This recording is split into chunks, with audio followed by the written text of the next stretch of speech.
আত্মগোপনে থাকা চাঁদপুরের এসকে শিল্পালয়ের স্বত্বাধিকারী পিন্টু দাসকে পরিবারের 4 সদস্য সহ চট্টগ্রাম থেকে আটক করেছে পুলিশ। ভোরে পটিয়া এলাকায় অভিযান চালিয়ে তাদের আটক করে চাঁদপুর মডেল থানা পুলিশ। এই ব্যবসায়ী স্বর্ণ বন্ধক রেখে টাকা লগ্নি করা এবং বিভিন্ন প্রতিষ্ঠানের ঋণের বোঝার কারণে আত্মগোপনে ছিলেন বলে জানিয়েছে পুলিশ। আটককৃতরা হলেন পিন্টু দাস, তার স্ত্রী রিমি, বড় ছেলে প্রিয়ম এবং ছোট ছেলে রূপম দাস। পুলিশ জানায় পরিবার সহ পিন্টু দাসের নিখোঁজ হওয়ার ভুল তথ্য ছড়িয়ে পড়ে। আর্থিক লেনদেন ছাড়াও অন্য কোনো কারণ রয়েছে কিনা খতিয়ে দেখা হচ্ছে। এ ব্যাপারে ব্রিফিংয়ে বিস্তারিত জানানো হবে।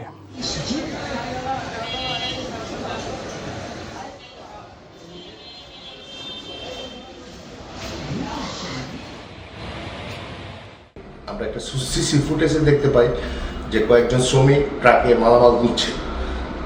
সেই পরিপ্রেক্ষিতে আমরা অভিযান পরিচালনা করি। যে ট্রাকে মালামাল নিয়ে যায় এই ট্রাক ড্রাইভারকে আমরা শনাক্ত করতে সমর্থ করি। তার দেওয়া তথ্য মতে আজ 5:30টায় পিন্টু দাসকে সপরিবারে আত্মগোপন থেকে আমরা পটিয়া থেকে উদ্ধার করি।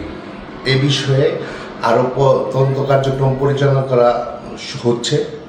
তার আত্মগোপনের কারণ কি বা তার বিরুদ্ধে যদি কোনো অভিযোগ থাকে আমরা সে বিষয়েও দেখছি।